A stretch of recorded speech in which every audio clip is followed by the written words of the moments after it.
Tucker Carlson showed up in Moscow this week to interview Vladimir Putin. It turned out to be anything but an interview. Putin droned on for 2 hours and 7 minutes, while Tucker sat there like an eager puppy. Occasionally, but rarely, he got in a question, like this one about the power of the deep state in Washington. That so many of the people that oppose Vladimir Putin end up dead or close to it. But apparently, that's not why Tucker went to Moscow. During the Cold War, gullible Westerners who spread Soviet propaganda were dismissed as useful idiots. But calling Tucker that is unfair to useful idiots.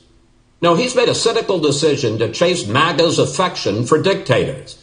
And what better way to cash in than Putin's Kremlin? It's like you're describing a system that's not run by the people who were elected in your telling.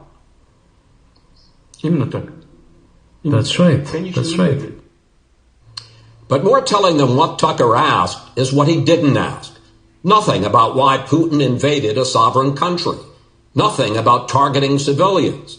Nothing about Russian war crimes. A reporter can ask Putin a tough question if he wants a real interview.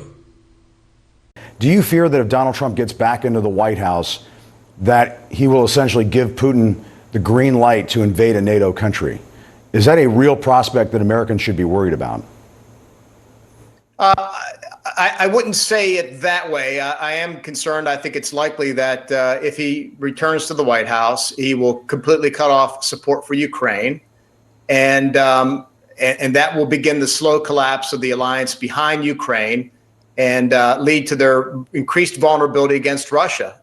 Further, I think at some point fairly soon, he would threaten that if our NATO allies don't live up to their financial commitments, that he would begin withdrawing troops out of their countries, as he ordered me to do with Germany in the summer of 2020. And so, again, that will undermine the alliance itself and really signal weakness and vulnerability to Vladimir Putin. So whether that leads to a conflict or what, I don't know. I hate to hazard a guess. But look, he will proceed along those lines, and it won't just be in Europe. I think he has concerns, deep reservations about our alliance and our relationship with other allies like Japan and Korea. One of the presidents of a big country stood up and said, well, sir, if we don't pay and we're attacked by Russia, will you protect us? I said, you didn't pay? You're delinquent?